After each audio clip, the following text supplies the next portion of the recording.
एका हिरव्यागार जंगलात एक छोटीशी चिमणी राहत होती. ती खूप कष्टाळू आणि शहाणी होती. त्याच जंगलात एक कावळा देखील राहत होता. तो मात्र थोडा आळशी आणि बेफिकीर होता. एके दिवशी पावसाळा जवळ आला होता. चिमणी दिवसभर काड्या, पानं आणि गवत गोळा करून आपलं घरटं मजबूत करत होती. पाऊस येणार आहे. आधीच तयारी केली पाहिजे, नाहीतर खूप त्रास होईल.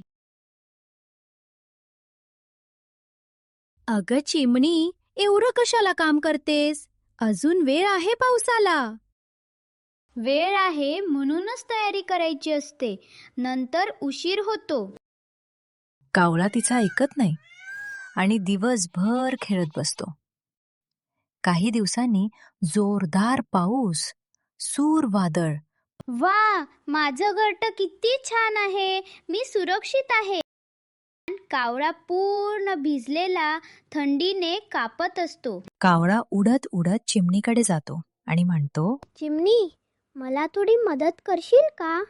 मला खूप थंडी वाजतीये.